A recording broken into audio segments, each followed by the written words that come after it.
Last night, the Speaker's Rules Committee voted to block my amendment that called for the full release of the Epstein files while protecting the victim's identity. Let's just be clear. They voted to protect rich and powerful men who were abusing, assaulting, and abandoning young women. That's what this vote is about. A nation that chooses impunity for the rich and the powerful at the expense of our children is a nation that has lost its moral purpose. So you ask, why did they vote this way? Let's speak plainly. Because these rich and powerful men donate to the politicians in Washington, D.C., play golf with the elites in Washington, D.C., they are foreign leaders who we don't want to offend. They interact with our intelligence agencies that we don't want to disobey. There is something rotten in Washington. And this is a question of whose side are you on? Are you on the side of the people? Are you on the side of America's children? Or are you on the side of the rich and powerful who've had their thumb on the scales and shafted Americans for decades? We are going to get a vote again this afternoon. And I hope people will find the courage of a Republican like Ralph Norman, or a Republican like Marjorie Taylor Greene, or a Republican like Thomas Massey, or the many, many MAGA Republicans who are demanding the full release of the Epstein files. It's not a question just of Epstein. It's a question of trust in our democracy. It's a question of restoring a government of the people, by the people. The gentleman's time has expired. Just a moment. Does the gentlelady wish to yield any additional time? Another 30 seconds. The gentleman has an additional 30 seconds. And it's a question of the rebirth of a nation that stands for our children. I hope everyone in this up or down vote will vote to make sure that the Epstein files are released while protecting victims' identities. Mr. Gonzalez, I read with interest your testimony. It was so angry, so I thought I'd try to lighten things up a little bit. Who are three of your favorite characters on Daniel Tiger, or what episodes are your favorites? Representative Khanna, thank you very much for the opportunity to lighten up. I think I've taken a time machine here. Sesame Street went to HBO. Daniel Tiger, do you have some favorite characters? Oh, the owl, any of them? No, none. What does Ugga Mugga mean to you? Nothing. You've never heard the expression Ugga Mugga? Yeah, I don't think so, no. It's affection. Have you ever watched a Daniel Tiger show, or know any families who watch a Daniel Tiger show? I don't think so, no. You've never watched one? You have I've never strong seen Daniel opinions on Tiger. it, Sorry, do you know what Daniel Tiger is a successor to? And I don't know Daniel Tiger, so I don't know what he's a successor No, the to. show. What it's a successor to? Do you know? No. You really don't know? No, Honestly? I really no. I'm on the You know oath. all the history. It's a successor to Mr. Rogers. Oh, there you go. Okay. Yeah, I mean- Mr. Rogers, I know. Okay. Are you familiar with his 1969 testimony? I am. He said, I want to quote, because it's one of my favorites. I studied this actually going to school. It's some of the most effective testimony in Congress. Make it clear that feelings are mentionable and manageable. We will have done a great service for mental health. I think that it's much more dramatic that two men could be working out their feelings of anger. Much more dramatic than showing something of gunfire. I'm constantly concerned about what our children are seeing. And for 15 years, I have tried in this country and Canada to present what I feel is a meaningful expression of care. Do you narrate it? I'm the host, yes. And I do all the puppets, and I write all the music, and I write all the script. Well, I'm supposed to be a pretty tough guy, and this is the first time I've had goosebumps for the last 2 days. Well, I'm grateful, not only for your goosebumps, but for your interest in our kind of communication. Could I tell you the words of one of the songs which I feel is very important? Yes. This has to do with that good feeling of control, which I feel that children need to know is there. And it starts out, what do you do with the mad that you feel? And that first line came straight from a child. I work with children, doing puppets in very personal communication with small groups.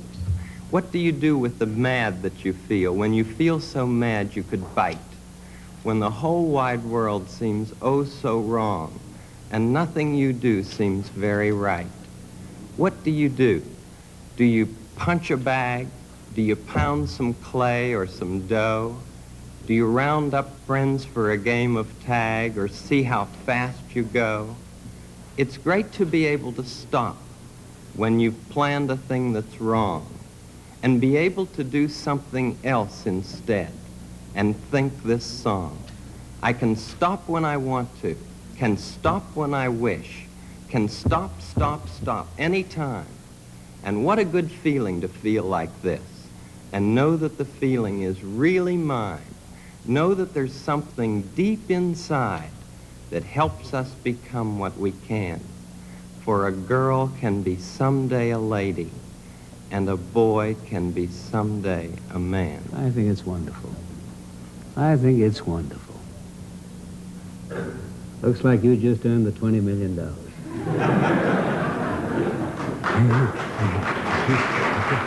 Senator Pastor was a hard-headed fiscal conservative, said he got goosebumps by that testimony, and it's what convinced him to fund the public broadcast. You've said you wouldn't have funded it. Do you think Senator Pastor made a mistake back then? Oh, yeah, absolutely. I think I agree with Fred Friendly, who testified and said, you would have voted against? I would have voted, yes, I don't think that you should have state broadcasters. Now, what is the cost of public broadcasting as a percent of the federal budget? I don't know, but it is I mean, yes, come on, you're talking about the $36 trillion of debt that we have. You're saying this is a really important thing that we need to cut. You didn't research out what percent it's it is? important in principle, Well, and no, but it you was, said the principle is a different thing. You're saying this is an effective strategy to cut debt, and you have no idea what percent. it was 5% of the discretionary cuts in the GOP. It's 0.01%. Right, but it was 5% of the discretionary cuts in the 17 budget. 0.01% Right. of the federal budget. That's one of the reasons Senator Pastor said, it's worth it in an investment in American kids. Now, you said Sesame Street is a private organization, or Sesame Street is going private. I didn't understand that because Sesame Workshop is a nonprofit. What did you mean by private? Well, I mean, it's a nonprofit. It's separate from. But it gets public funding. Were you talking about the HBO thing? Yes, Do you realize that HBO just canceled with them? And I do. Yes. And the reason they canceled them, and I'm trying to explain why Senator Pastor funded this, and if you talk to families who watch Daniel Tiger, maybe you'd appreciate it. The reason they canceled it is because it wasn't making a profit. See, because when you try to do Daniel Tiger or Sesame Street, and you try to do what Mr. Rogers was talking about, helping the emotional and social development of kids, it's not easy. You got to hire people who are child psychologists. You have to hire people who are educationalists. A lot goes into this. And HBO said, you know what? It's not making money. We rather put on things that are geared towards adults or that are going to be conflicts. We aren't making money on this. And the whole reason Senator Pastor said that we're going to fund this, I know you kind of mocked in your testimony the kids, but the whole reason was that when you make programming for children to help their social and emotional development, it costs so much money to do, and it's a public good, then not everything has to be about profit.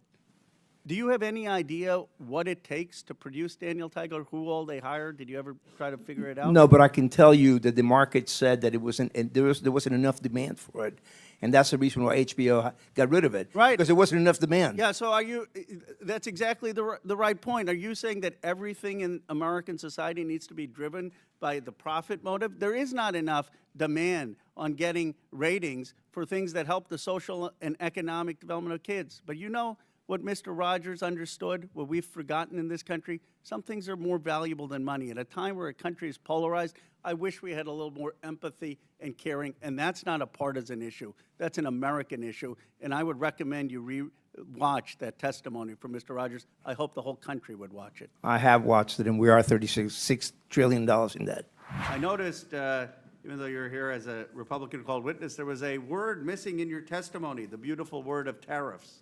I assume by that omission, you don't think that President Trump's tariff strategy is working in building advanced manufacturing here.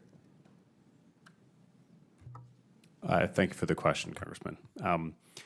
We're not really impacted by tariffs, and it's hard for me to comment on it directly in this hearing because our entire supply chain is regulated, that we have to have everything from raw materials and everything onshore.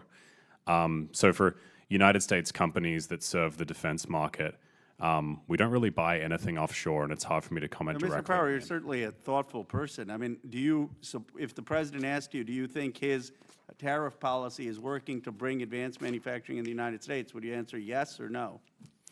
I think we're starting to see countries come to the table and negotiate, but my perspective is purely China-focused. So, But do you think, if you think his policy is working in terms of the way he's implemented the tariff policies? I think we're going to start to see tariffs work over the next 90 to 100 days as things settle down. You support his tariff policy? I think tariff policy that means China cannot hide manufactured goods going through other countries. I'm not asking you theoretically. I'm saying the way the president's gone about the tariff policy. Do you support it or not? Yes, largely I support tariff Mr. policies Kissinger, to do you- reassure do you United States support manufacturing. Trump's tariff policies? Yes. Mr. Kissinger, do you support Trump's tariff policies? Mr. Kissinger? Do you support Trump's tariff policies as he's implemented it? I am not an expert on tariff policies, and citizen. I would tell you, Do you- I am an do you expert, support- if I may do you- finish. You know, or- I noticed none Okay. of the Republican witnesses mentioned tariffs, the beautiful word tariffs. Here he is on a manufacturing industrial policy. The three Republican experts are recommending everything but tariffs. Everything but tariffs. Your testimony didn't have tariffs, correct? I am an expert Did your on enabling did your- advanced manufacturing Did your scale-up in the United testimony have States any and not on word of tariffs. tariff in it, your opening testimony? Of course not. I didn't come to testify on Mr. Power, did tariffs. your testimony have any word tariff in it? No, sir. We're asked to Mis- testify on Mr. bringing Bishop, advanced did your- manufacturers back to the United Did your testimony States. have anything to say with tariffs in it? No. So the three Republican witnesses come to a hearing on industrial policy, and none of them mentioned the word tariff, not one single one. And yet all Donald Trump is doing is tariff policy when the three Republican witnesses are recommending 100 different things other than tariff policy. Mr. Bishop, do you agree with Donald Trump's tariff policy? I'm not here as an economic expert. You're all saying you're not here as an economic expert, and yet you're giving us all these recommendations for how we build an industrial base. Is it that you don't have any expertise and we should just pick up any random citizen, or are you here as some economic expertise on industrial policy? Is that for me? Yes.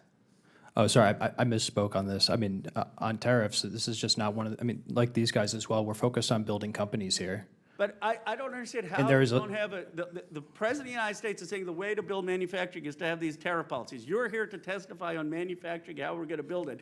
You're telling me you don't have an opinion on whether the Trump tariff policy is successful or not? We're here to represent private industry, people who are actually building companies, not people who are theoretical. This is not a theoretical matter. He's implemented tariffs. I'm not even trying to trick you. I'm saying, do you agree with all his tariff policies, or do you disagree with them? Or are you so afraid that you don't know what to say? I think all of us have been really clear. We're here to, this is not what we're here to talk about. But do you agree with it or disagree with it? Yes or no? I mean, you could say either things. I have the same position as these guys. We're here to Which talk is- about how to incentivize more manufacturing and industrial Right, but do you jobs. think that the president's tariff policies are doing that or not? I think it's a mix. I think what you're, It's as a Chris mix. So said. some of it is correct and some of it is wrong? Well, what- You think some of Trump's tariff policies haven't worked?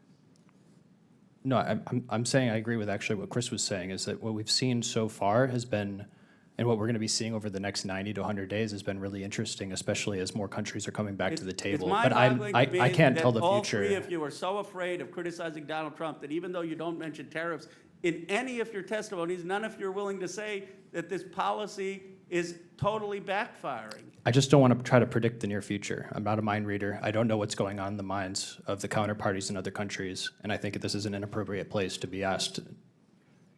Inappropriate to ask you about tariff policy in a manufacturing hearing when that's the president's policy? Anyway, my time has expired. Dr. Kessler, there's a dangerous anti-intellectualism that has become fashionable in our country today. Attack the scientist, attack the thinker, attack the academic. Vice President Vance says the universities are the enemy. He's calling an enemy the president, the university where the president who appointed you went, Yale. Calling Harvard, where you were educated, the enemy. Calling the very university he or I studied at the enemy. And I'm tired of politicians having this kind of false populism where they're attacking people who read, attacking people who think, attacking people who actually engage in intellectual excellence. What has been the alternative? Appointing people who didn't do the homework, who never read a book about economics or health sciences? We see what that's turning out to be. And I want to ask you, Dr. Kessler, because I was so concerned about the firing of Dr. Peter Marks, who has more qualifications than the entire cabinet put together, who actually did the one thing with Operation Warp Speed that was Donald Trump's contribution. Can you talk about how offensive it is that people far less qualified, far less knowledgeable, fired this man? I don't think I could say it better, Congressman, than you just said it. Go ahead. In fact, this feels a little surreal, just sitting here. Because everybody wants a stronger FDA. Everybody wants more regulation. Fix this. Make sure that infant formula is safe. Make sure that that drug is safe. Make sure that dietary supplement is safe. Do a better job. Go here, go there. Make sure this import, right, doesn't contain any harmful products. But over the last several weeks, this agency has been devastated. And Dr. Kessler, I'm talking about something even deeper, because I agree with you. These cuts are going to hurt people. The life-saving treatments aren't going to get approved. But I understand people are angry in this country. They're angry that jobs have gone offshore. They're angry that wages have stagnated. But what you have is politicians exploiting it in a false populism to blame anyone who thinks, to blame anyone who reads, to blame anyone who has ideas.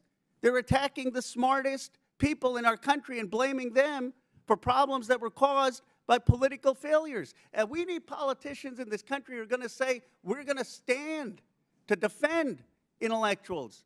We're not going to be afraid of that. We're going to stand to defend institutions that have led thought. You know, Lincoln called it mob rule. It's a story that goes all the way back to the Athenian mobs taking on Socrates. And I want people in our country, politicians, to stop with the false populism, to stop attacking the people who do their homework and who are leading inventions and who are leading science and leading thinking. Would President George Herbert Walker Bush, who actually sacrificed and fought in World War II, what would he have thought about this vice president attacking Yale, about this health secretary firing people of competence and exceptional talent? I was there sitting at graduation as a dean when President Bush came to give the commencement address. Right? These universities have contributed mightily to not only the intellectual life, right, not only to our freedoms, but to our competitiveness. And scientific advances have been generated by these universities. That was what this country, this Congress, back in the 50s and 60s, set up this system. Bush, right, had a system that gave rise to the medicines that we have available today, right? We have to be able to support that biomedical infrastructure. That is under attack. It needs to stop. I appreciate your service. Thank you, Mr. Chair. Mr. Chair, I find the Republican position in this hearing quite ironic because the Republicans are the party that are always touting local government, state government, local control, and not having federal overreach. So I want to explore actually one of your favorite topics on the other side of the aisle, the infamous mask mandates. I know how much you love them. When CDC came out with the mask mandate order of January 29, 2021, they said that we needed to have fines of $1,500 for anyone who didn't wear a mask on a plane or in a public space. And they said that there needed to be referred criminally to the Transportation Authority if they violated it more than once. Now, Governor Abbott said in Executive Order 38, we're not going to enforce, we're not going to have our cities enforce the mask mandate. And Governor DeSantis said the same thing. We're not going to have our local police enforce the mandate. I want to ask Mayor Adams and Mayor Wu, because you had slightly different views on the mask mandate, but Mayor Adams, you were actually praised in New York for saying we are going to take away some of these mask mandates earlier so businesses can open and there can be a revival in New York. Did you ever, in law enforcement, to your knowledge, enforce the CDC mask mandate and ask your law enforcement to fine people who didn't wear a mask $1,500? What we did was looked at the science and looked at how it will impact business, and after issuing warnings in education. But I think it's fair to say, Mayor, right, you never referred anyone to the Transportation Department for prosecution, and you never had local police out there saying we're going to fine people $1,500 with the CDC mandate. The goal was to always ensure that people will carry out the procedure, and we did several education and warning in the process. Mayor Wu, you were a great advocate of masks and looked at the science. Do you know if your city government actually ever used police resources to carry out the CDC or Transportation Department's mask mandate where they were fining $1,500 or referring for criminal prosecution?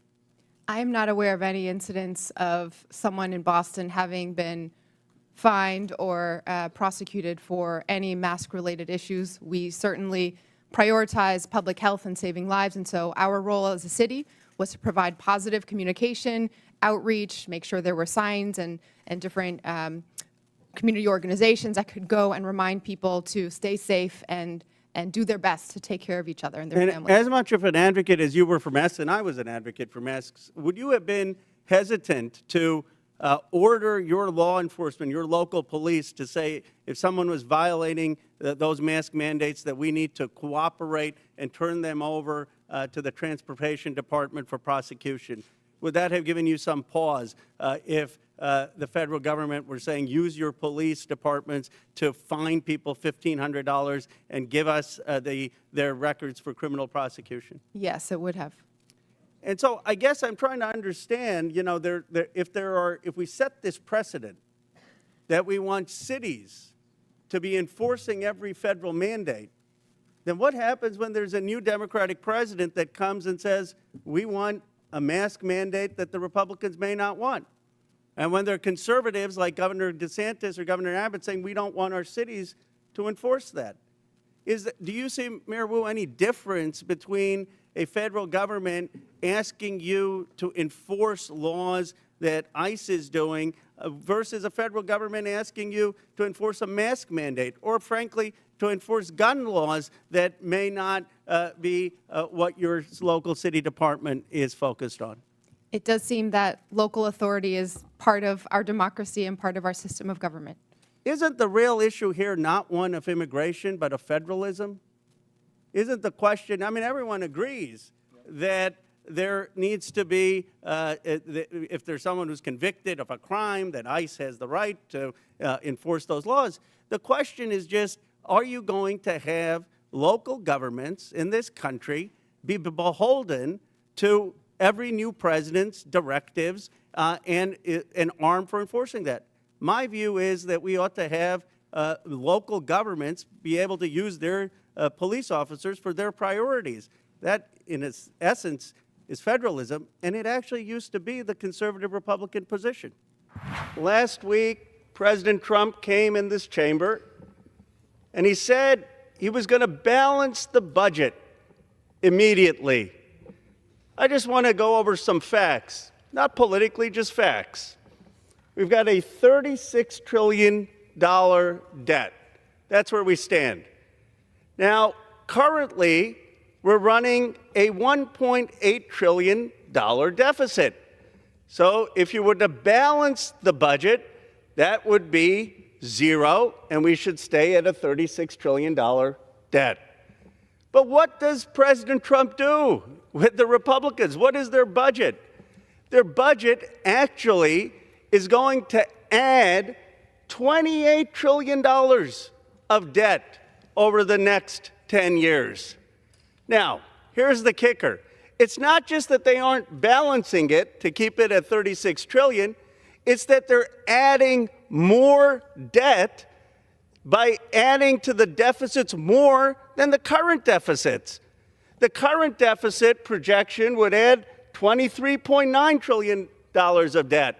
But the Republicans want to add $28.5 trillion of debt, $4.6 trillion more of debt spending than the current deficit spending. I just ask for some math. You want a deficit spend to have tax breaks for the wealthy because you think that'll help the economy? Fine.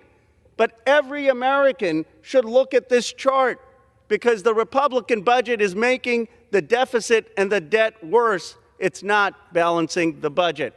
Now I want to speak about my second chart. Madam Speaker, many of us want to cut waste, fraud, and abuse from government. So where should we look first? Well, how about the Pentagon, which has 13% of the federal budget? Now, Mr. Musk, who I've known for 15 years, he's firing all these veterans. You think, oh, is he saving money?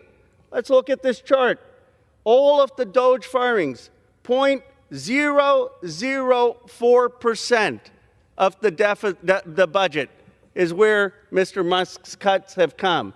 That's 455 times less than the Republican tax breaks, which are 1.82% of the budget.